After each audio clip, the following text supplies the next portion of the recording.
नमस्कार दोस्तों, कैसे चल रही है आप सबकी पढ़ाई लिखाई। उम्मीद करता हूँ अच्छी चल रही होगी। ठंडी भी बहुत ज़्यादा है, ठंडी से खुद को बचाना है और पढ़ाई भी करनी है। प्रस्तावित हो चुकी है हमारी परीक्षा की डेट।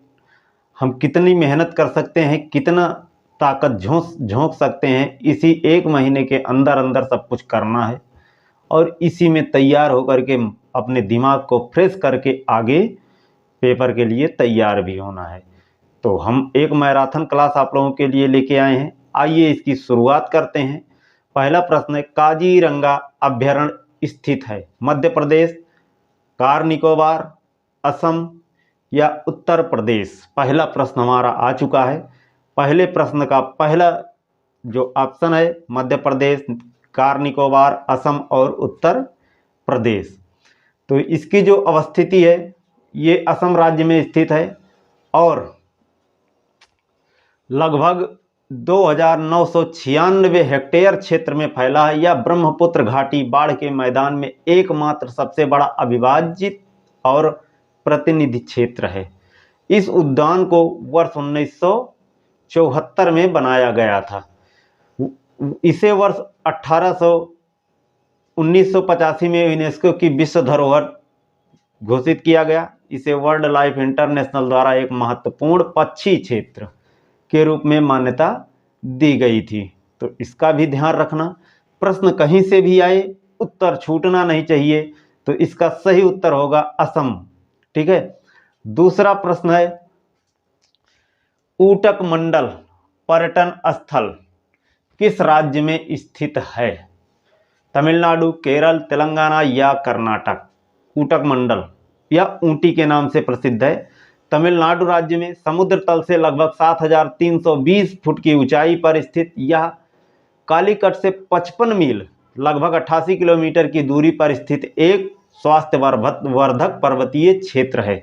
इस बात का ध्यान रखना। ठीक है। तमिलनाडु की ग्रीष्मकालीन राजधानी भी यही है। ऊटक मंडल पुराना नाम है और वर्तमान में इसे ऊटी के नाम से भी जाना जाता है।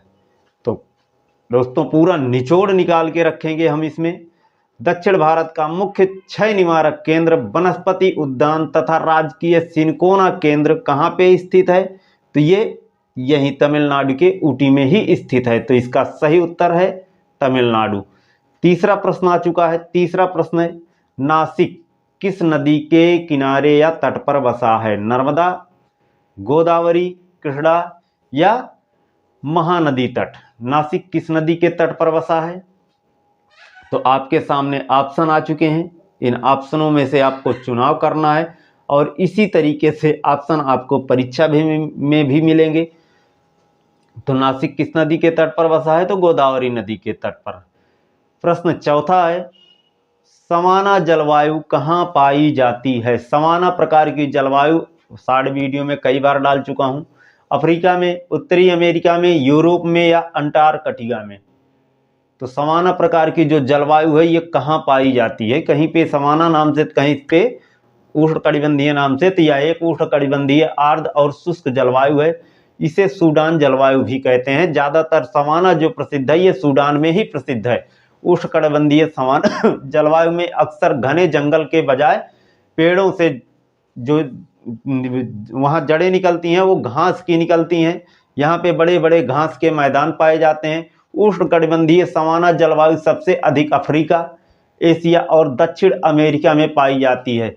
जलवायु जो है मध्य अमेरिका, उत्तरी ऑस्ट्रेलिया, प्रशांत द्वीप समूह और उत्तरी अमेरिका के कुछ हिस्सों और कैरिबियन के कुछ द्वीपों में भी ये सवाना प्रकार की जलवायु पाई जाती है। एक प्रकार की उष्णकटिबंधीय आर्द्र और शुष्क जलवायु है। तो इस बात का विशेष ध्यान रखना। प्रश्न किसी भी तरीके से आ सकता है। तो आप लोगों को पता चल चुका होगा कि जो सवाना प्रकार की जलवायु है ये अफ्रीका महाद्वीप में पाई जाती है। प्रश्न पांचवा है, क्यूराइल द्वीपों का बिहार किन दो देशों के बीच है? ठीक है। तो रूस और फ्रांस, रूस और चीन, रूस और जापान या चीन और जापान के बीच। तो आपके ऑप्शन है कुरिल या कोराइल द्वीप, क्यूराइल द्वीप, होक्काइडो जापानी द्वीप से के रूप में कमचटा प्रायद्वीप के दक्षिणी सिरे तक फैला हुआ है। जो ओखोटस्क सागर और उत्तरी प्रशांत सागर को अलग करते हैं। ठीक है, तो इस बात का भी ध्यान रखना। प्राकृतिक संसाधन, द्वीप समृद्धि, मछली पकड़ने का जो ये क्षेत्र है काफ़ी अच्छा क्षेत्र माना जाता है।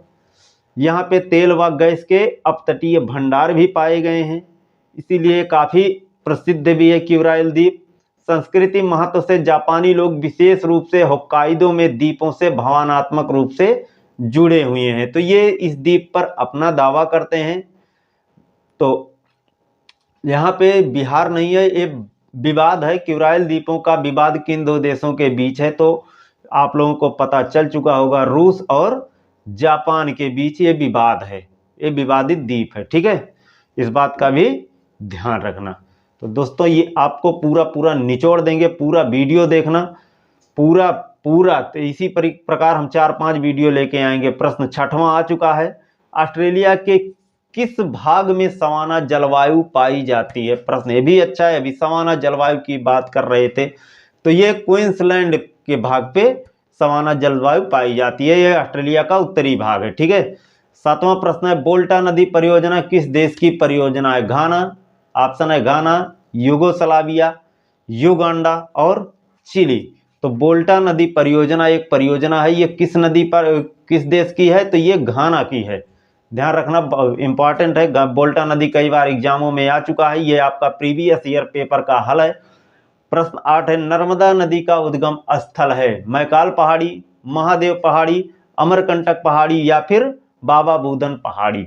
तो कौन सी नदी? नर्मदा नदी का उद्गम स्थल कहाँ पे है? नर्मदा नदी कहाँ से निकलती है? तो नर्मदा नदी, जिस स्थानीय रूप से कहीं कहीं इसे रेवा नदी भी कहा जाता है स्थानीय रूपों में।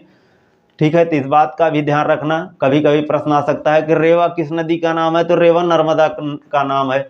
भारत की 5वीं या पश्चिम दिशा में बहने वाली सबसे लंबी नदी कौन सी है? तो नर्मदा नदी है। यह मध्य प्रदेश राज्य की सबसे बड़ी नदी है, ये भी ध्यान रखना, मध्य प्रदेश की सबसे बड़ी नदी नर्मदा नदी।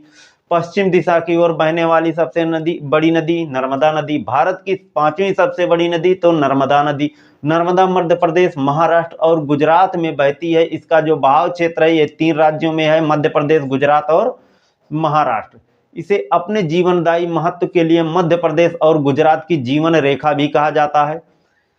नर्मदा नदी मध्य प्रदेश अनूपपुर जिले में के एक अमरकंटक पठार है, चोटी है, वहां से ये उत्पन्न होती है। ठीक है, यह नदी 1312 किलोमीटर पश्चिम की ओर बहकर भरूच से 30 किलोमीटर की दूरी के पश्चिम में खंभात की खाड़ी है, उसी में जाके ये गिर जाती है। तो इस बात का ध्यान रखना, कितना किलोमीटर की लंबाई है? तो 1312 किलोमीटर की। तो नर्मदा नदी का जो उद्गम स्थल है आप लोगों को पता चल चुका होगा कि अमरकंटक की पहाड़ी। 9वां प्रश्न है, एक प्रश्न में कम से कम 5 से 7 प्रश्न आपको देंगे, ध्यान रखना। भारत की सबसे बड़ी झील चिल्का झील किस राज्य में है? झारखंड, पश्चिम बंगाल, उड़ीसा या तमिलनाडु। तो भारत की सबसे बड़ी झील, तो सबसे पहली चीज तो सबसे बड़ी झील कौन सी है आप लोगों को पता होना चाहिए, फिर किस राज्य में है ये भी पता होना चाहिए। ठीक है, तो भारत की जो सबसे बड़ी झील है उड़ीसा राज्य के पुरी, खोर्धा, गंजाम जिले में स्थित एक अर्ध खारे जल की अनूप झील, या जिसे कहते हैं लैगून झील। ठीक है, लैगून अनूप एक ही है, इसमें कई धाराओं का से जल आता है और पूर्व में बंगाल की खाड़ी में निकलने का स्थान सकरा होता है, इसीलिए इसमें नमक की मात्रा अधिक होती चली जा रही है। तो ये सबसे बड़ी खारी झील भी है। ठीक है, यह भारत की सबसे बड़ी तटीय अनूप और विश्व की दूसरी सबसे बड़ी अर्ध खारीय झील है। तो किस राज्य में है ये? तो उड़ीसा राज्य में है। कौन सी झील? चिल्का झील, ध्यान रखना। तो इसमें कई प्रश्न आपको मिल गए। 10वां प्रश्न है, नंदा देवी बायोस्फीयर रिजर्व भारत का चौथा और हिमालयी राज्यों का प्रथम अंतरराष्ट्रीय मान्यता प्राप्त बायोस्फीयर रिजर्व है। यह भारत के किस राज्य में है? हिमाचल प्रदेश, असम, उत्तरांचल और कश्मीर में। तो इस बात का आपके सामने ऑप्शन है, इस ऑप्शन में से आपको चुनाव करना है। नंदा देवी बायोस्फीयर रिजर्व कहाँ पे है? तो नंदा देवी राष्ट्रीय अभ्यारण्य एक विश्व धरोहर का नाम है, ये भी ध्यान रखना। यह भारत के उत्तराखंड राज्य में नंदा देवी पर्वत के आसपास का जो इलाका है वहां पे इसी नंदा देवी राष्ट्रीय अभयारण्य, इसे ही नंदा देवी राष्ट्रीय अभयारण्य का नाम भी दिया गया है। ठीक है, काफी घना इलाका है ये। नंदा देवी राष्ट्रीय अभयारण्य लगभग 630.33 वर्ग किलोमीटर तक फैला हुआ है।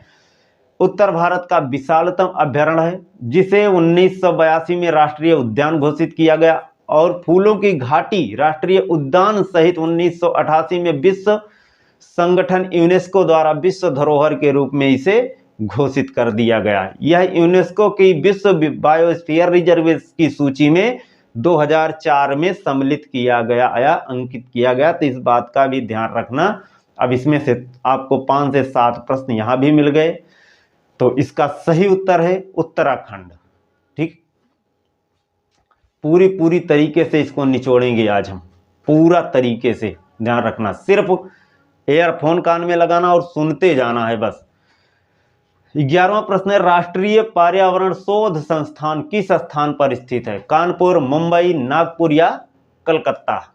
आपके सामने चारों ऑप्शन आ चुके हैं, इनमें से आपको छांटना है। तो इसका सही नाम है नागपुर। कहां पे स्थित है राष्ट्रीय पर्यावरण शोध संस्थान? नागपुर में। राष्ट्रीय पर्यावरण अनुसंधान केंद्र NEERI यह वर्ष 1958 में महाराष्ट्र के नागपुर में स्थित यह एक निकाय CSIR का एक उपक्रम है। आमतौर पर यह पर्यावरण विज्ञान एवं इंजीनियरिंग से संबंधित अनुसंधान एवं एक व्यवहारिक सुझाव देता है। ठीक है, तो इस बात का विशेष ध्यान रखना। पारिस्थितिकी विज्ञान केंद्र CES कहां पे स्थित है? बेंगलुरु में। भारतीय वन्य जीव संस्थान जो स्थित है ये कहां पे स्थित है? तो देहरादून में स्थित है। कहीं से भी प्रश्न आए, जीबी पंथ हिमालय पर्यावरण और विकास संस्थान कहां पे स्थित है? तो इसका सही उत्तर है अल्मोड़ा, उत्तराखंड में। राष्ट्रीय पर्यावरण इंजीनियरिंग अनुसंधान संस्थान कहां पे स्थित है? तो नागपुर में।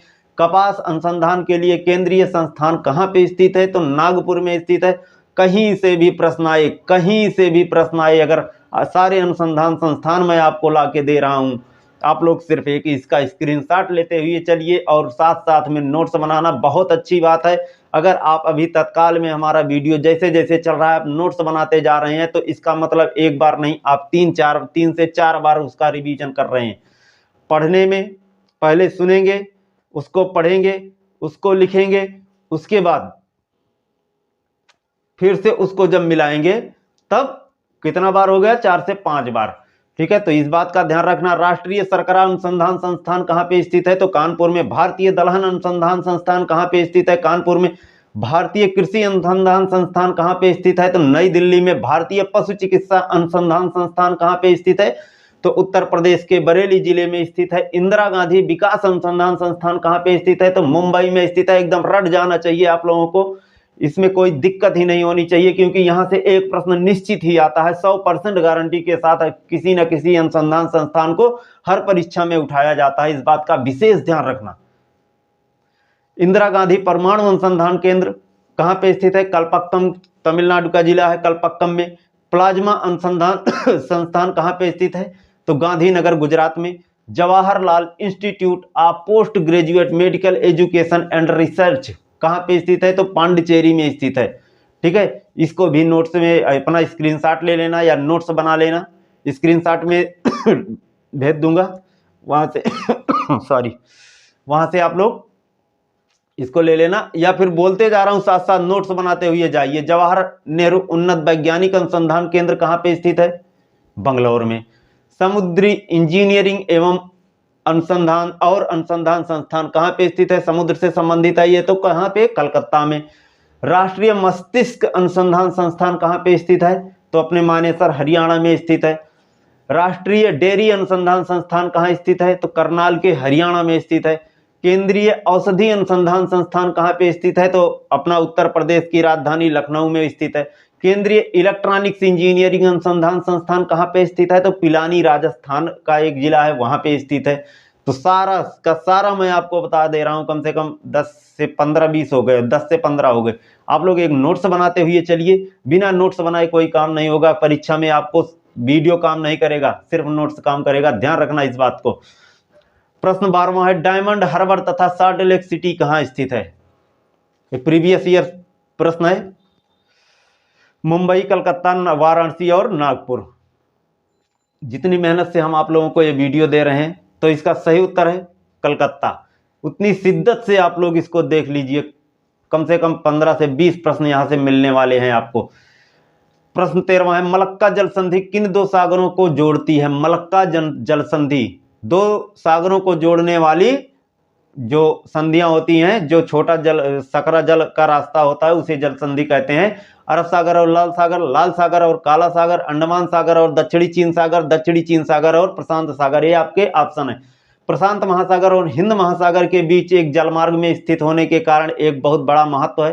16वीं सदी में पुर्तगालियों ने इस महत्वपूर्ण मार्ग पर कब्जा भी कर चुका है। कई बार इतिहास में भी इसका विवरण आया है। ठीक है। उसके बाद 17वीं शताब्दी में डचों ने पुर्तगालियों से इसे छीना था और 80 सालों के बाद इसे ब्रिटिश ने लिया था। तो ठीक है। इसके बाद प्रश्न 13वां, मलक्का जल संधि किन दो सागरों को जोड़ती है? तो इसमें इंडोनेशिया, मलेशिया, मलय प्रायद्वीप और इंडोनेशिया द्वीप सुमात्रा के बीच स्थित है। हिंद महासागर तथा प्रशांत महासागर को जोड़ती है। इस बात का विशेष ध्यान रखना। ठीक। इस जलमार्ग से एशिया यानी जापान, चीन, कोरिया के लिए तेल जाता है तथा इंडोनेशियाई काफी का व्यापार यहां से काफी प्रमुखता से होता है। ज्यादा बड़ा मार्ग नहीं है, मार्ग बहुत छोटा है, इसीलिए सकरा बड़ी जहाजें तो नहीं जा सकती, लेकिन काफी ज्यादा इंपॉर्टेंट है। अंडमान सागर और दक्षिणी चीन सागर या हिंद महासागर और प्रशांत सागर को जोड़ती हैं। कौन सी? मलक्का जल संधि किन दो सागरों को जोड़ती है? तो ध्यान रखना, अंडमान सागर या दक्षिणी चीन सागर अगर ये आता है, या फिर प्रशांत महासागर और हिंद महासागर को। 14वां प्रश्न आपकी स्क्रीन पर आ चुका है। सफेद संगमरमर के लिए प्रसिद्ध भारत की मोतीपुरा खान किस राज्य में स्थित है? पहली खान तो मोतीपुरा खान किसके लिए प्रसिद्ध है? तो सफेद संगमरमर के लिए। ठीक है। राजस्थान, मध्य प्रदेश, गुजरात या महाराष्ट्र?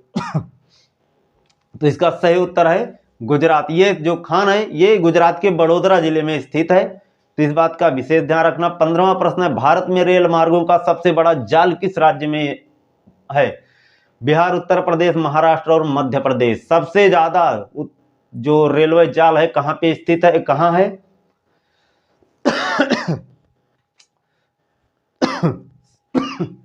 सॉरी। तो रेल जो जाल बिछा है सबसे ज्यादा वो उत्तर प्रदेश में बिछा है। इसका सही उत्तर उत्तर प्रदेश है। ठीक है। अगले प्रश्न पर चलते हैं। अगला प्रश्न है, भैंसा सींगी नामक जनजाति भारत के किस राज्य में पाई जाती है? भैंसा सींगी नामक जनजाति तमिलनाडु, मिजोरम, नागालैंड या असम? आपके ऑप्शन है। तो इसका सही उत्तर है नागालैंड। कहां पे पाई जाती है? तो नागालैंड में। 17वां प्रश्न है, छोटा नागपुर पठार की सबसे ऊंची चोटी? पारसनाथ, अमरकंटक, दोदा बेट्टा या गुरु शिखर? तो छोटा नागपुर पठार पूर्वी भारत में स्थित एक पठार है। झारखंड राज्य में ज्यादा इसका विस्तार है और इसका विस्तार पश्चिम बंगाल, बिहार, छत्तीसगढ़ के कुछ भागों में इस पठार का विस्तार पाया जाता है। इसके पूर्व में सिंध गंगा का मैदान और दक्षिण में महानदी का मैदान है। इसका जो कुल क्षेत्रफल है 65,000 वर्ग किलोमीटर है। छोटा नागपुर पठार अभ्रक, बॉक्साइट, तांबा, चूना, मतलब कि ये यहाँ पे जो खनिज पाए जाते हैं काफी खनिज की दृष्टि से यहाँ काफी प्रसिद्ध है। दामोदर घाटी में कोयला मिलता है, वो दामोदर घाटी कोयले के लिए समृद्ध है। इसे देश में कोकिंग कोयले का प्रमुख उत्पादन यहीं पर होता है। तो छोटा नागपुर की सबसे ऊंचाई पर स्थित जो चोटी है या सबसे ऊंचाई पर स्थित स्थान है पारसनाथ पहाड़ी या पारसनाथ चोटी है। ठीक है। 18वां प्रश्न, न्यू फाउंडलैंड में कौन सी दो जलधाराएं मिलती हैं? न्यू फाउंडलैंड में दो जलधाराएं मिलती हैं, ध्यान रखना। पहले तो ऑप्शन है लेब्राडोर, गोल्फ स्ट्रीम, दोनों इनमें से कोई नहीं। लेब्राडोर जलधारा जो है वो ठंडी जलधारा है और गोल्फ स्ट्रीम जो जलधारा है ये गर्म जलधारा है। यहाँ पे दो जलधाराएं मिलती हैं। उन दो जलधाराओं के मिलने से ये मछली पकड़ने का स्थान भी बहुत बढ़िया है, इस बात का ध्यान रखना। तो यहाँ पे न्यू फाउंडलैंड में दोनों अर्थात लेब्राडोर और गल्फ स्ट्रीम दोनों जलधाराएं यहाँ पे मिलती हैं। सूर्य के मध्य भाग को क्या कहा जाता है? प्रकाश मंडल, कोरोना, सौर तूफान या क्रेट? सूर्य के मध्य भाग को क्या कहा जाता है? सूर्य अथवा सूरज। ठीक है।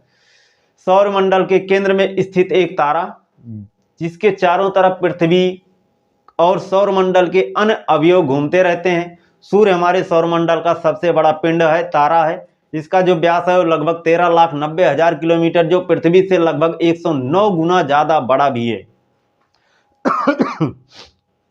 ठीक है।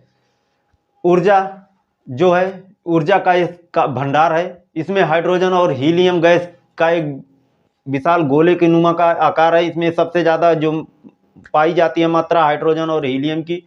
परमाणु विलय की प्रक्रिया द्वारा सूर्य अपने केंद्र में ऊर्जा पैदा करता है। सूर्य से निकली ऊर्जा का छोटा सा भाग पृथ्वी तक पहुंचता है, जिसमें 15% भाग अंतरिक्ष में पुनः परिवर्तित कर दिया जाता है। इस बात का ध्यान रखना। और 30 से 35% भाग यहाँ पे अवशोषित किया जाता है। ठीक है। सूर्य दूरदर्शी यंत्र से देखने पर इसकी सतह पर छोटे छोटे जो धब्बे दिखलाई देते हैं, इन्हें सौर कलंक कहते हैं। ये भी ध्यान रखना, सौर कलंक किसे कहा जाता है। ये कलंक अपने स्थान से सरकते हुए दिखाई पड़ते हैं। इससे वैज्ञानिकों ने निष्कर्ष निकाला है कि सूर्य पूरब से पश्चिम की ओर परिक्रमा भी करता है। सूर्य का केंद्रीय भाग जो है वो कोर कहलाता है। इस बात का भी ध्यान रखना। सूर्य की सतह जो दीप्तमान रहती है जिसे प्रकाश मंडल कहा जाता है। तो अगर प्रश्न आता है प्रकाश मंडल किसे कहा जाता है तो इसको भी बता देना। सूर्य गर्मी और प्रकाश के अलावा इलेक्ट्रॉन और प्रोटॉन की एक धारा का भी उत्सर्जन करता है जिसे सौर वायु कहते हैं। इसका भी ध्यान रखना, सौर वायु पे क्वेश्चन आता है। चंद्रमा सूर्य और पृथ्वी के मध्य आ जाता है तो सूर्य ग्रहण होता है। तो सूर्य ग्रहण पर भी, सूर्य ग्रहण कब होता है इसका भी प्रश्न आप लोगों को पता होना चाहिए। ठीक है। चंद्रमा जो है सूर्य और पृथ्वी के बीच में आ जाएगा। ठीक है। तो सूर्य का मध्य भाग क्या कहलाता है, प्रश्न हमारा यही था। तो सूर्य का मध्य भाग जो कहलाता है वो प्रकाश मंडल कहलाता है। ठीक है। 20वां प्रश्न है, कील नहर किन दो सागरों को जोड़ती है? लाल सागर प्लस काला सागर, अटलांटिक सागर प्लस लाल सागर, बाल्टिक सागर प्लस उत्तरी सागर, हिंद महासागर प्लस चीन सागर। ठीक है। तो कील नहर किन दो सागरों को जोड़ती है? तो इसका उत्तर आप लोग बताइए। तो कील सागर जो है वो बाल्टिक सागर और उत्तरी सागर को जोड़ती है। ध्यान रखना इस बात को। कील नहर बाल्टिक और उत्तरी सागर को जोड़ती है। 21वां प्रश्न, विश्व की सबसे लंबी पर्वत श्रृंखला कौन सी है? रॉकीज, एंडीज, हिमालय या एल्पस? विश्व की सबसे लंबी पर्वत श्रृंखला। तो एंडीज दुनिया की सबसे लंबी पर्वत श्रृंखला है जो दक्षिण अमेरिका के पश्चिम तट पर कुल मिलाकर यह वर्तमान में 7,000 किलोमीटर तक लंबी है और लगभग 200 किलोमीटर की ये चौड़ाई रखती है। इस पर्वतमाला की जो औसत ऊंचाई है वो 4,000 मीटर अर्थात 13,000 फुट की है औसत ऊंचाई। इस बात का ध्यान रखना। ठीक है।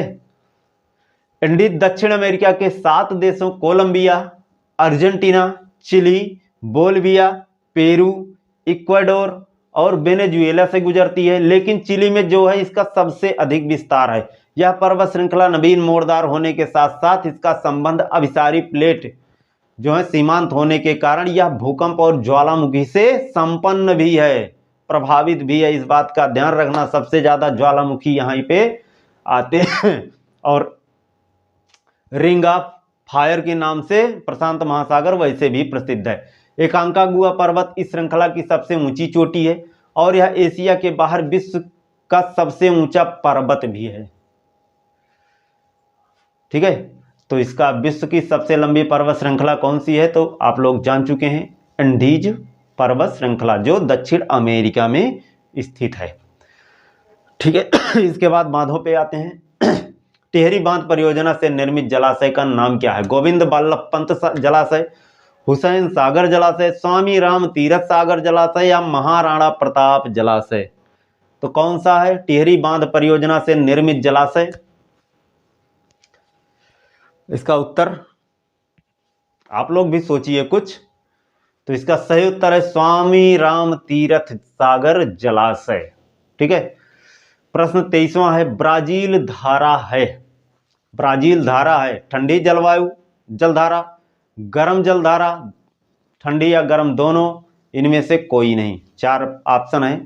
तो ये अटलांटिक महासागर में उत्पन्न एक ठंडी जलधारा है। तो ये भी याद रखना, किस महासागर में उत्पन्न होती है? तो अटलांटिक महासागर में उत्पन्न होती है। यह एक ठंडी जलधारा है। ठीक है। 24वां प्रश्न है, भारत का वह संघ प्रदेश जो 3 राज्यों में स्थित है। तो ये तो प्रश्न आसान ही है, बड़ा आसान है, आप लोगों को पता भी होगा।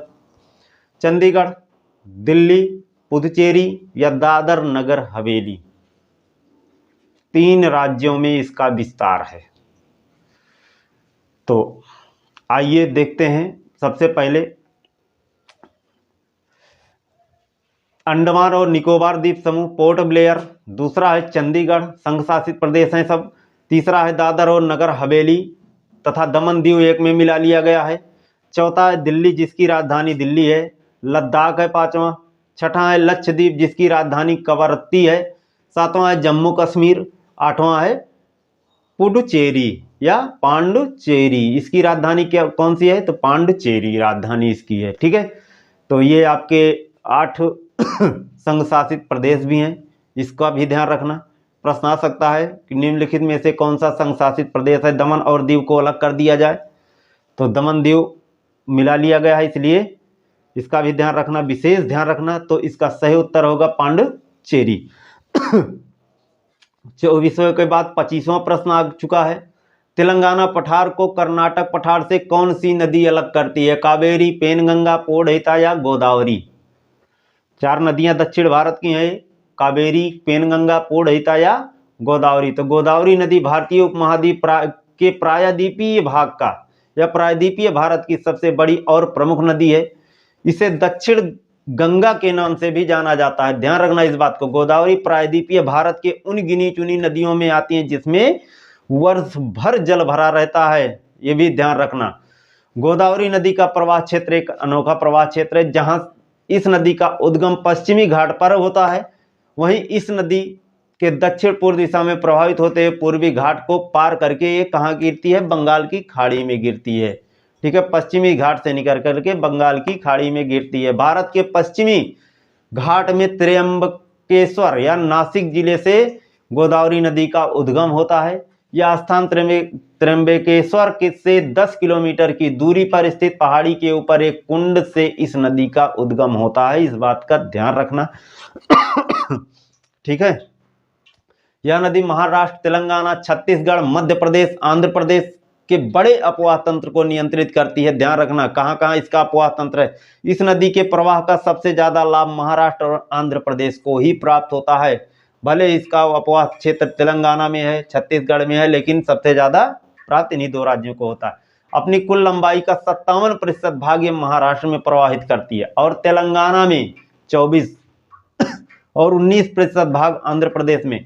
अपवाह क्षेत्र में महाराष्ट्र, तेलंगाना, आंध्र प्रदेश, मध्य प्रदेश, छत्तीसगढ़, उड़ीसा के क्षेत्रों में से ये जल को प्राप्त करती है, जल को ग्रहण करती है। इनकी जो सहायक नदियां हैं ये 2 भागों में बटी हैं, बाएं तरफ से मिलने वाली सहायक नदियां और दाएं तरफ से मिलने वाली सहायक नदियां। ठीक है। तो दाएं तरफ से मिलने वाली सहायक नदियां प्रवरा, मंजीरा और मानेर। इसका ध्यान रखना, सहायक नदियों का सहायक नदियों पे भी प्रश्न आता है। बाएं ओर से मिलने वाली है इंद्रावती, पूर्णा, प्रणेता और सबरी। इन सभी में प्रणेता सबसे बड़ी सहायक नदी है, इस बात का ध्यान रखना। ठीक है। पोलावरम बांध परियोजना, इस बांध परियोजना का निर्माण आंध्र प्रदेश के एलूर और ईस्ट गोदावरी जिले में किया जा रहा है। बांध निर्माण के लिए प्रथम सर्वेक्षण 1947 में पूरा कर लिया गया था, परंतु बांध का निर्माण अभी तक पूरा नहीं हो पाया। यह परियोजना आंध्र प्रदेश, छत्तीसगढ़ और उड़ीसा के मध्य विवादित होने के कारण अभी तक नहीं बनी है। यह मामला आज भी सुप्रीम कोर्ट में है। किस नदी पे बन रहा है? तो यह भी गोदावरी नदी पर। श्री राम सागर परियोजना किस नदी पर? गोदावरी नदी पर की एक परियोजना है। गोदावरी नदी पर सिंचाई सुविधा के विस्तार के लिए यह परियोजना तेलंगाना राज्य के निजामाबाद जिले में स्थित है। तो इस बात का विशेष ध्यान रखना। इंचमपल्ली परियोजना, ये भी गोदावरी नदी की परियोजना है। तेलंगाना में गोदावरी नदी और छत्तीसगढ़ की प्रमुख नदी इंद्रावती के जो संगम होता है वहीं से कुछ दूरी पर इस परियोजना को निर्मित किया गया है। इससे तेलंगाना, आंध्र प्रदेश और छत्तीसगढ़ के दक्षिणी जिलों की सिंचाई की सुविधा प्राप्त होती है। तो इस बात का भी ध्यान रखना, ठीक है। तीनों परियोजनाएं किस नदी पर हैं? गोदावरी नदी पर। तो तेलंगाना पठार और कर्नाटक पठार को अलग करने वाली नदी कौन सी है? गोदावरी नदी है।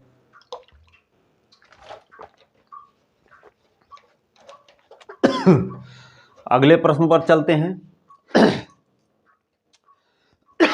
गोदावरी वाला सारा नोट कर लेना, बोलता गया हूं सब कुछ, ठीक है। रिहंद नदी परियोजना संबंधित है उत्तर प्रदेश, मध्य प्रदेश, झारखंड और बिहार से। 26वां प्रश्न है। तो रिहंद बांध उत्तर प्रदेश के सोनभद्र जिले के पिपरी नगर में स्थित है और गोविंद बल्लभ पंत सागर पिपरी के पहाड़ों के बीच रिहंद नदी, कौन सी नदी? रिहंद नदी को बांधने से बना जलाशय या 30 किलोमीटर लंबा और 15 किलोमीटर चौड़ा जलाशय भारत का सबसे बड़ा कृत्रिम जलाशय है या कृत्रिम झील। अगर प्रश्न आता है सबसे बड़ी तो कौन सी है? गोविंद बल्लभ पंत सागर झील। ओबरा जल विद्युत परियोजना केंद्र, यह भी रिहंद नदी पर निर्मित, ठीक है, दूसरी बहुउद्देशीय परियोजना है। परियोजना के अंतर्गत 300 मेगावाट क्षमता के 6 विद्युत उत्पादक इकाइयां भी स्थापित की गई हैं, इसका भी ध्यान रखना। ओबरा जल विद्युत परियोजना किस नदी पर? रिहंद नदी पर। माता टीला जल विद्युत परियोजना, ये झांसी जिले के निकट बेतवा नदी पर निर्मित है या मध्य प्रदेश और उत्तर प्रदेश की संयुक्त परियोजना है। माता टीला जल विद्युत परियोजना, इसका भी ध्यान रखना, ठीक है। खांसी आ रही है, थोड़ा प्रॉब्लम है। कोई बात नहीं। शारदा जल विद्युत परियोजना, यह परियोजना शारदा नहर पर स्थित है। 41,400 किलोवाट क्षमता का जल विद्युत गृह पीलीभीत जिले के बनवासा के निकट स्थापित है। इसे गंगा विद्युत क्रम से जोड़ दिया गया है। कौन सा? शारदा जल विद्युत परियोजना, इसका भी ध्यान रखना। बाणसागर नहर परियोजना, यह उत्तर प्रदेश, मध्य प्रदेश और बिहार की संयुक्त परियोजना है। परियोजना के तहत शहडोल मध्य प्रदेश जिले के दियोलाल गांव के निकट बांध का निर्माण किया गया है। बांध से जो निकलता है 171 किलोमीटर की लंबी नहर बनाई गई है, जिसे उत्तर प्रदेश के मिर्जापुर और प्रयागराज जिले में सिंचाई की सुविधा उपलब्ध होती है। गंगा विद्युत क्रम, हरिद्वार से अलीगढ़ तक ऊपरी गंगा नहर पर निर्मित कई लघु जल विद्युत परियोजनाओं के क्रम को गंगा विद्युत क्रम कहा गया है, इसका भी ध्यान रखना। ठीक है। तो रिहंद नदी परियोजना कहाँ की परियोजना है, किससे संबंधित है? तो उत्तर प्रदेश से संबंधित है। तो ये सारी आपकी परियोजनाएं थी लगभग जो प्रीवियस ईयर में आ चुकी हैं। 28वां प्रश्न आ चुका है आपकी स्क्रीन पर। कुपड़ा जल विद्युत परियोजना किस राज्य में स्थित है? कर्नाटक, केरल, तमिलनाडु या तेलंगाना? कुपड़ा जल विद्युत परियोजना किस राज्य में स्थित है? नया नाम है और जो नाम है आप लोगों को पता ही होगा कहाँ का नाम है, तो तमिलनाडु। ठीक है, इस बात का ध्यान रखना। 29वां प्रश्न है, भारत की सर्वाधिक गहरी खान कौन सी है? केंदुझार, कोलार, बालाघाट या भंडारा? लो आइए देख लेते हैं, खानों से संबंधित प्रश्न आते हैं। लौह अवश के लिए ओडिशा का सोनाई, क्योंझर और मयूरभंज जिला, झारखंड सिंहभूम, हजारीबाग और पलामू, धनबाद जो है ये भी लौह अवश के लिए प्रसिद्ध है। छत्तीसगढ़ का बस्तर, दुर्ग, रायपुर, रायगढ़, बिलासपुर ये भी लौह अवश के लिए प्रसिद्ध है। मध्य प्रदेश का जबलपुर लौह अवश के लिए प्रसिद्ध है। कर्नाटक का बेलारी, चिकमंगलुरु, चित्तूर और दुर्ग, महाराष्ट्र का रत्नागिरी, चांदा, तमिलनाडु का सलेम, तिरुचिरापल्ली और गोवा, ये सब क्या हैं? ये लौह अयस्क के लिए प्रसिद्ध जिले और यही जिले में स्थित इन खाने हैं। ठीक है, तो अगर प्रश्न आता है कि फला दे दिया सोनाई कहाँ के का जिला है, किस अयस्क के लिए प्रसिद्ध है, तो ध्यान रखना लौह अयस्क के लिए। मैग्नीज के उत्पादन में आइए देखते हैं, ओडिशा जो है, ओडिशा का सुंदरगढ़, संबलपुर, बेलांगिरी, क्योंझर, कालाहांडी, कोरापुट मैग्नीज। ठीक है, महाराष्ट्र का नागपुर और भंडारा, मध्य प्रदेश का बालाघाट और छिंदवाड़ा जिला, कर्नाटक का शिमोगा, बेलारी, चित्रदुर्ग, बीजापुर, आंध्र प्रदेश का श्रीकाकुलम, गुजरात का पंचमहल और बड़ौदा, झारखंड का सिंहभूमि एवं राजस्थान का जो है वो बसवाड़ा जिला। ये सब किसके लिए प्रसिद्ध हैं? तो मैग्नीज के लिए। कभी कभी प्रश्न दे दिया जाता है मैचिंग करने के लिए, तो वहां दिक्कत होती है। इसको भी नोट करते हुए, इसका स्क्रीनशॉट लेते हुए चलना, ध्यान रखना ही, ठीक है। काफी इंपॉर्टेंट है ये भी। खानों से संबंधित प्रश्न आता है, ध्यान रखना इस बात को, कहीं ना कहीं से तो आएगा ही, इसीलिए सारी खानों को एक साथ लेके आया हूं। कोयले के लिए झारखंड का धनबाद, सिंहभूम, गिरिडीह। पश्चिम बंगाल का रानीगंज और आसनसोल किसके लिए प्रसिद्ध है? रानीगंज और आसनसोल कोयले के लिए।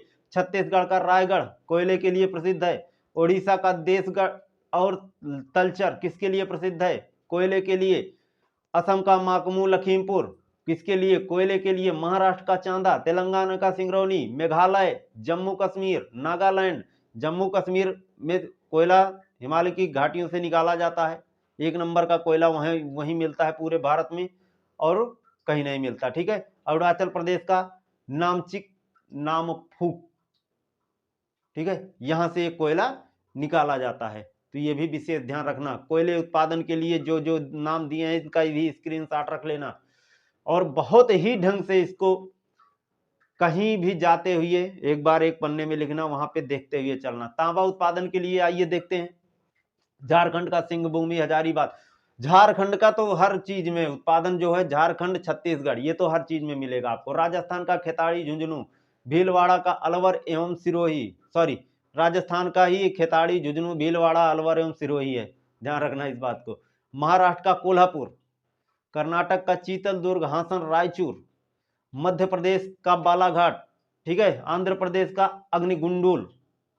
इस बात को भी नोट कर लेना, स्क्रीनशॉट ले लेना, जरूरी है स्क्रीनशॉट। मैं बार बार जोर दे के कह रहा हूं कि मैं जो भी प्रश्न लेके आया हूं सारे एग्जामों से आए हुए प्रश्न, पिछले वर्ष के, पिछले 3-4 वर्ष, 4-5 परीक्षाओं के प्रश्न है, ध्यान रखना इस बात को, ठीक है। उसी का निचोड़ मैं यहाँ पे निकाल निकाल के मैं रख रहा हूं।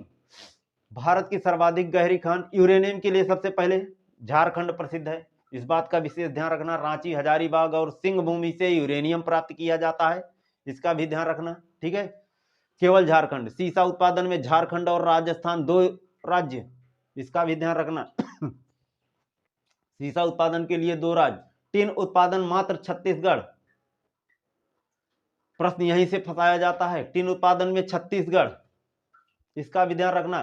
थोरियम पायराइड में राजस्थान का पाली भीलवाड़ा, थोरियम पायराइड राजस्थान का पाली भीलवाड़ा, इसका भी ध्यान रखना। केवल एक, प्रश्न यहीं से फंसेगा। जहां ज्यादा है वो नहीं आता। हीरा के लिए मध्य प्रदेश, मध्य प्रदेश का मझगांव और पन्ना, दो खाने हैं यहाँ पे, यहीं से उत्पादन होता है हीरा का।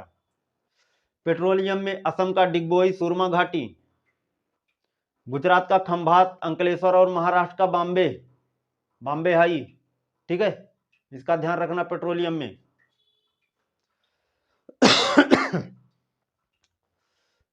सॉरी, ठीक है। पेट्रोलियम उत्पादन में असम, गुजरात। चांदी में राजस्थान का जवार खान सबसे प्रसिद्ध, चांदी की उत्पादन के लिए सबसे प्रसिद्ध खान जवार खान है। किसके उत्पादन के लिए? राजस्थान की खान चांदी उत्पादन के लिए। कर्नाटक का चित्रदुर्ग और बेलारी जिला, यहां 2 खाने हैं। आंध्र प्रदेश में कुड़प्पा, गुंटूर। झारखंड का संथाल परगना और सिंहभूमि चांदी उत्पादन के लिए प्रसिद्ध है, इसका भी ध्यान रखना, ठीक है।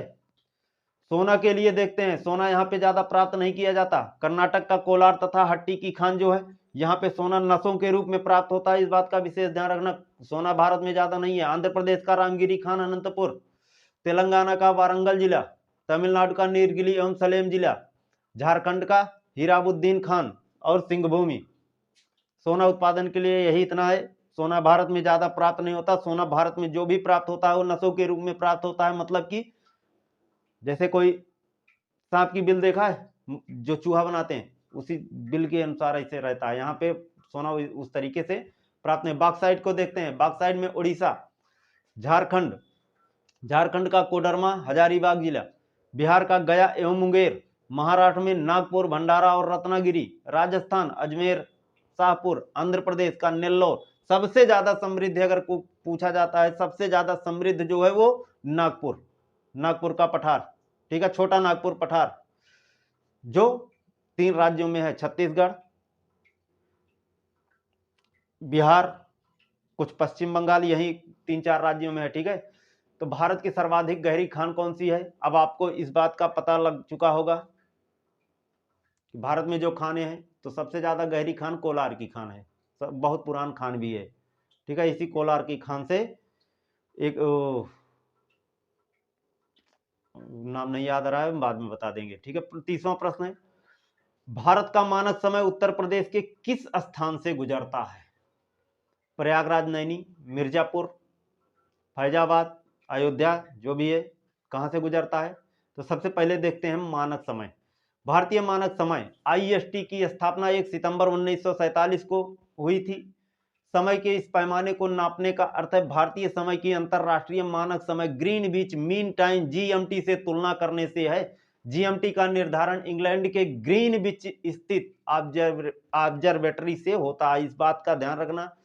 भारत में 82.82 डिग्री पूर्वी देशांतर, जो कि इलाहाबाद के निकट नैनी एक से गुजरता है, के समय को मानक समय माना गया है। भारत का जो मानक समय है, ठीक है, भारत का मानक समय जीएमटी 82.5 डिग्री पूर्व है, जिसका अर्थ है हमारा मानक समय ग्रीनविच के मानक समय से 5.5 घंटा आगे है। अर्थात जब इंग्लैंड में दोपहर के 12 बजेंगे, तब भारत में जो है अपने देश में शाम को 5:30 बजेंगे। तो यही है, 5.5 घंटा आगे। माना कहीं जा सकता है, लेकिन एक औसत माना गया है, ठीक है। भारत के मानक समय जो है ये कहां कहां से गुजरते हैं? उत्तर प्रदेश, मध्य प्रदेश, आंध्र प्रदेश, छत्तीसगढ़ और उड़ीसा राज्य से। इसका भी ध्यान रखना, 82.5 डिग्री गुजरने का जो क्रम है, उत्तर प्रदेश, मध्य प्रदेश, आंध्र प्रदेश, छत्तीसगढ़, उड़ीसा, इन्हीं राज्यों से मानक रेखा जाती है, 82.5 डिग्री पूर्वी देशांतर रेखा, ठीक है। अब आपका प्रश्न क्या था? भारत का मानक समय उत्तर प्रदेश के किस स्थान से गुजरता है? प्रयागराज, नैनी, मिर्जापुर, फैजाबाद, प्रतापगढ़, चिलबिला, ठीक है। तो अब आप लोगों को पता चल चुका होगा कहां से गुजरती है, तो प्रयागराज के नैनी से होके ये जाती है। 31वां प्रश्न है, एटक ज्वालामुखी किस देश में स्थित है? एटक ज्वालामुखी फ्रांस, चिली, इटली, सोमालिया। एटक ज्वालामुखी किस देश में है?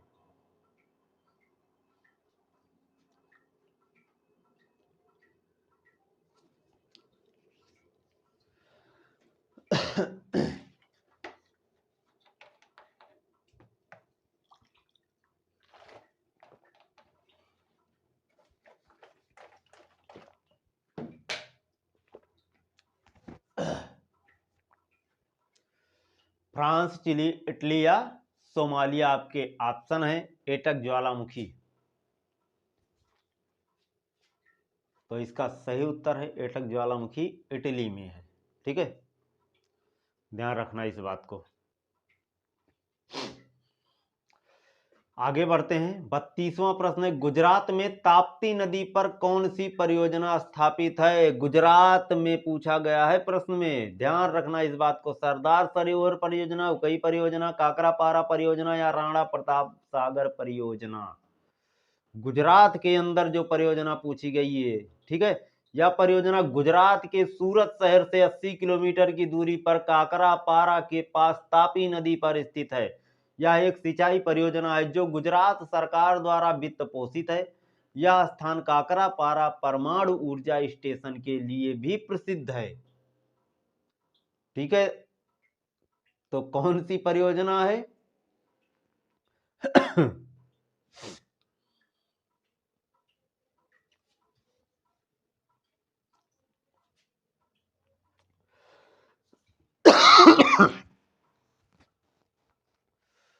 तो अभी इसका उत्तर नहीं मिला आप लोगों को, तो इसका सही उत्तर है काकरापारा परियोजना,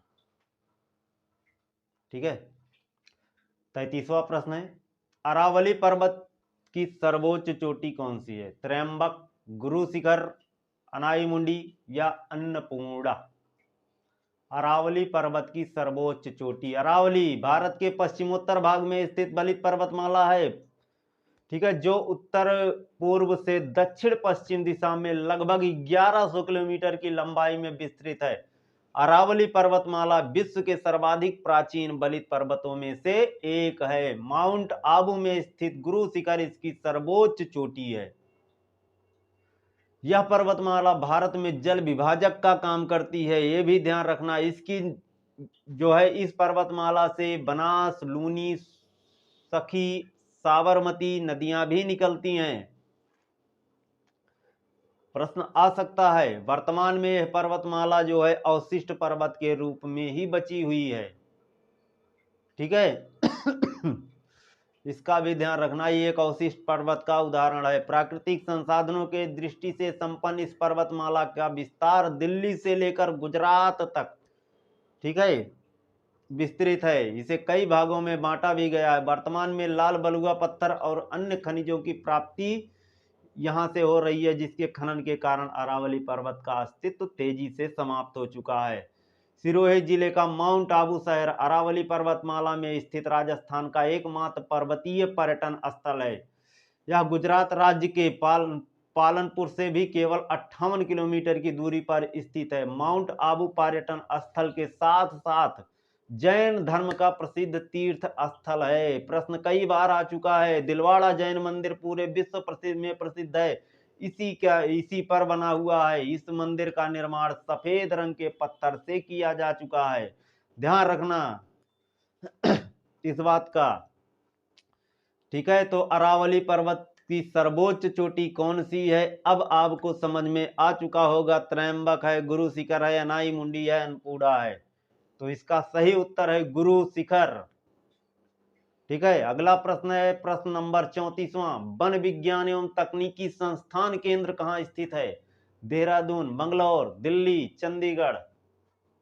कहाँ पे स्थित है वन विज्ञान तकनीकी संस्थान?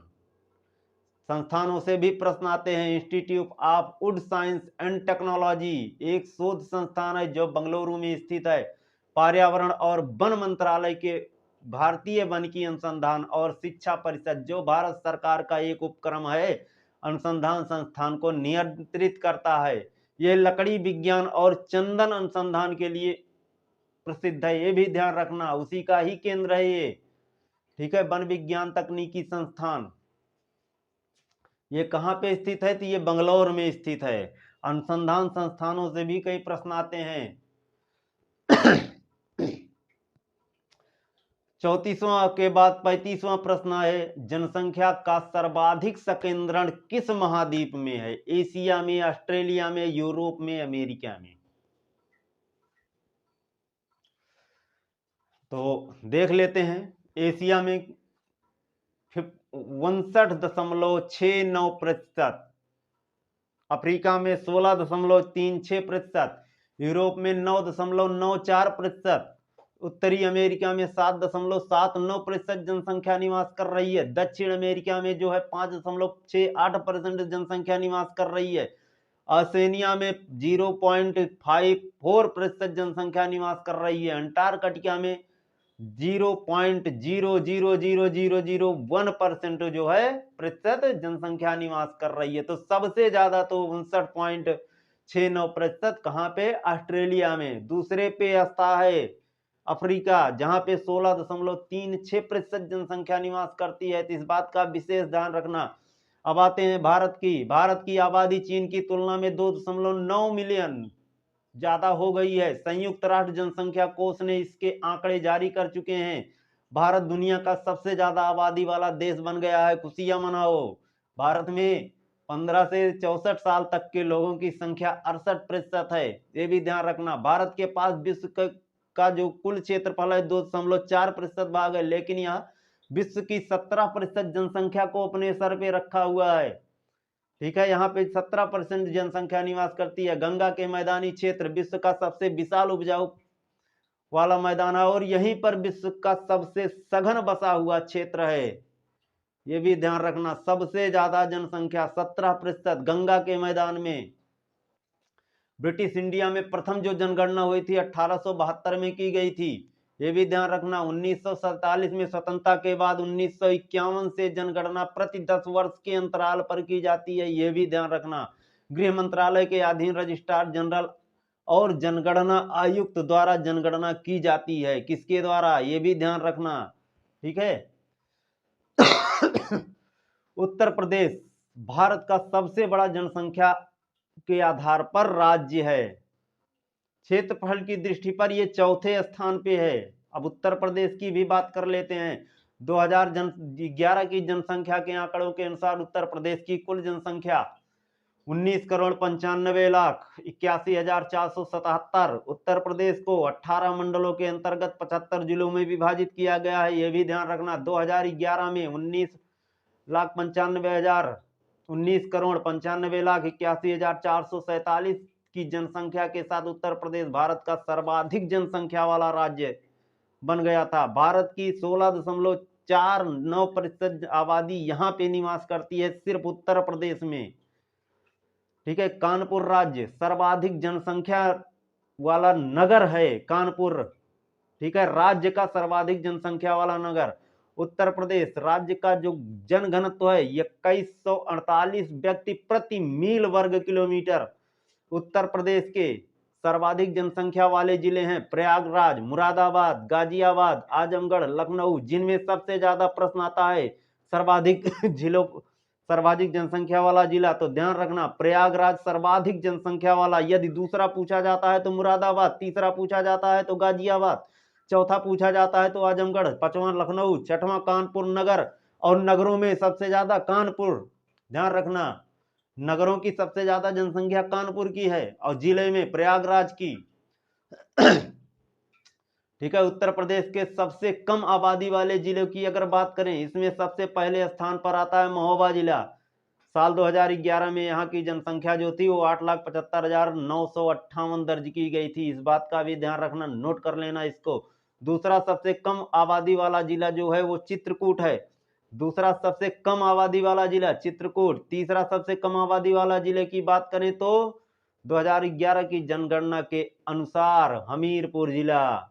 इस बात का भी ध्यान रखना, ठीक है। जनसंख्या का सर्वाधिक संकेंद्रण किस महाद्वीप में होता है, ये हमारा प्रश्न था। Asia, Australia, Europe, America.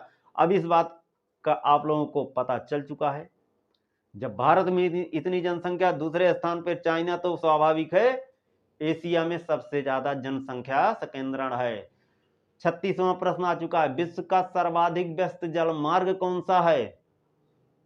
उत्तरी प्रशांत समुद्री मार्ग, दक्षिणी प्रशांत समुद्री मार्ग, उत्तरी अटलांटिक समुद्री मार्ग, केप ऑफ गुड होप समुद्री मार्ग, ठीक है, या केप ऑफ किमोरिन मार्ग भी बोला जाता है। इस बात का ध्यान रखना। 36वां प्रश्न है, तो उत्तर अटलांटिक महासागर मार्ग में सभी समुद्री मार्गों का सबसे बड़ा यातायात है। दुनिया के व्यापारी जहाजों के भार का लगभग 1/4 हिस्सा कहां पे? उत्तरी अटलांटिक महासागर में कार्य कर रहा है। 1/4 भाग विश्व का। यूरोप के पश्चिमी तट पर बंदरगाहों में Glasgow, Liverpool, Manchester, Southampton, London, Rotterdam, Bremen, बोर्डो और लिस्बन है। संयुक्त राज्य अमेरिका के पूर्वी तट पर बंदरगाहों में Quebec, Montreal, Halifax, Saint John, Boston, New York, Baltimore, Charleston, Galveston और न्यू ऑरलियंस, ये अमेरिका के हैं। अब यूरोप से अमेरिका, यूरोप का, ठीक है, और अमेरिका का संबंध कहां से बनेगा? उत्तरी अटलांटिक महासागर से। तो सबसे व्यस्त जो मार्ग है उत्तरी अटलांटिक, याद रखना इस बात को। 37वां प्रश्न पर बढ़ते हैं। भारत का मात्र एक सक्रिय ज्वालामुखी कौन सा है, कहां पे है? लक्षद्वीप, उत्तरी अंडमान द्वीप, कार निकोबार द्वीप, बैरन द्वीप। एकमात्र, भारत का एकमात्र सक्रिय है, ध्यान रखना इस बात को।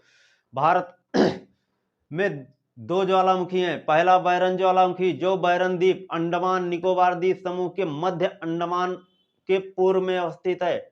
दूसरा है नारकोंडम ज्वालामुखी जो अंडमान निकोबार द्वीप समूह के उत्तर अंडमान में के पूर्व में स्थित है। बैरन ज्वालामुखी सक्रिय या जागृति ज्वालामुखी है, ध्यान रखना इसको। बैरन द्वीप पर स्थित है। बैरन ज्वालामुखी सक्रिय या जागृति ज्वालामुखी, नारकोंडम ज्वालामुखी प्रसुप्त या प्रसुप्त ज्वालामुखी। ठीक है, तो प्रश्न है भारत का एकमात्र सक्रिय ज्वालामुखी कहाँ है? लक्षद्वीप, उत्तरी अंडमान, कार निकोबार, बैरन द्वीप या मध्य अंडमान। ठीक है, ध्यान रखना, अगर मध्य अंडमान आता है तो भी आप लोग टिक करेंगे मध्य अंडमान, बैरन द्वीप आता है तो बैरन द्वीप, इस बात का ध्यान रखना। ठीक है, आपका सही उत्तर है यहाँ पे बैरन द्वीप या मध्य अंडमान। 38वां प्रश्न का इंपॉर्टेंट डाल के लिखना, पेरियार जल विद्युत परियोजना किस राज्य में स्थित है? केरल, ऑप्शन है आपके केरल, तमिलनाडु, कर्नाटक, आंध्र प्रदेश।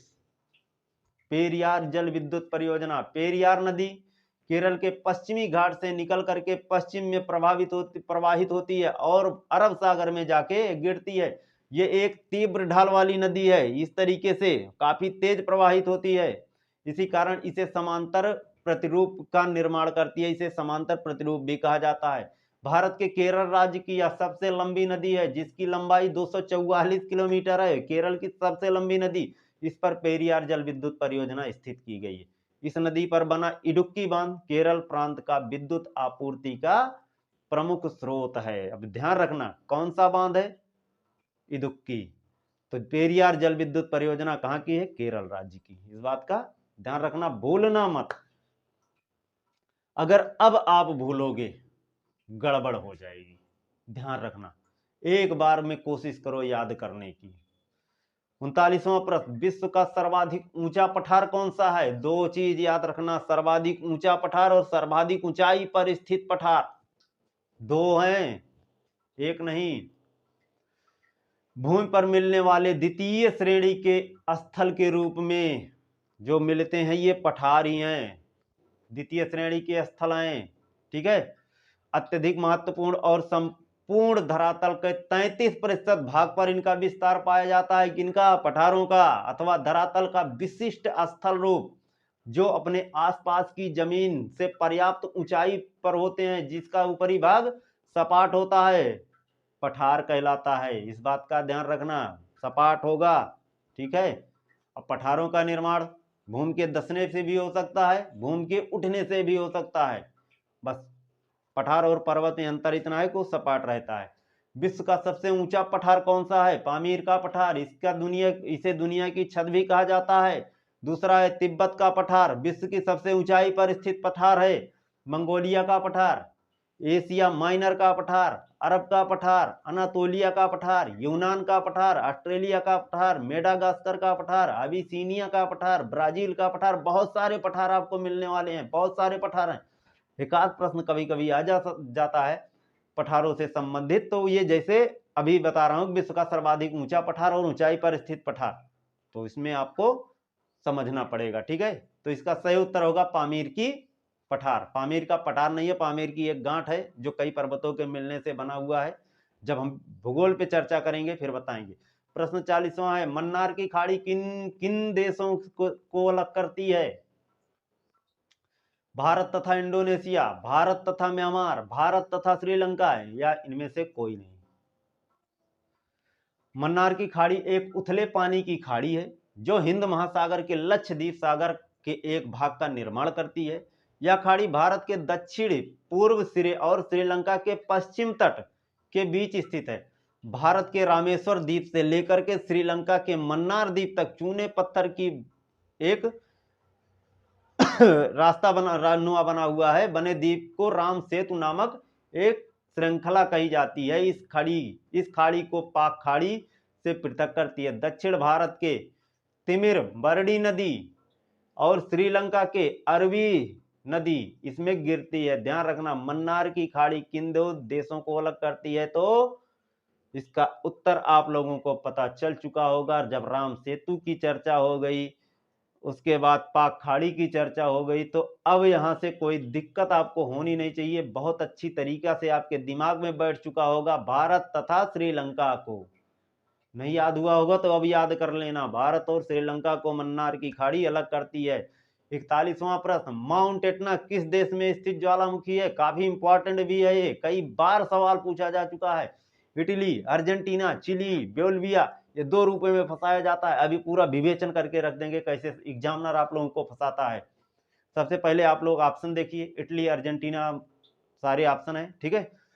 माउंट एटना एक स्ट्रो अर्थात एक सक्रिय ज्वालामुखी है, जिसका अर्थ है यह लावा, राख और चट्टानों की परतों से बना है, जो हजारों वर्षों के विस्फोट से जमा हुए हैं। यह सिसिली के पूर्वी तट पर स्थित है, जो भूमध्य सागर के इटली का एक द्वीप है।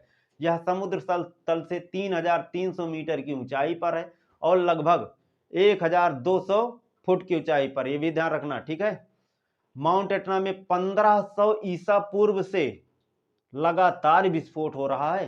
ध्यान रखना, ऋग्वैदिक काल के पास से, जिससे यह विश्व का सर्वाधिक सक्रिय ज्वालामुखी बन चुका है। ज्वालामुखी के छिद्र या खुले भाग होते हैं। ज्वालामुखी जो होता है वो एक छिद्रनुमा होता है। यहाँ से लावा, चट्टाने, राख आदि प्रकट होते रहते हैं। इस बात का भी ध्यान रखना, ये अपने स्वयं के विस्फोट और टेक्टोनिक प्लेटों की गति के टकराव, ठीक है, दोनों के मध्य जब टकराव होता है तब ये विस्फोट होते हैं। तो इस बात का ध्यान रखना। अब माउंट एटना किस देश में स्थित ज्वालामुखी है? इटली या सिसिली द्वीप, दोनों में से कोई भी आए। तो दोस्तों, ये थी आज की हमारी मैराथन क्लास।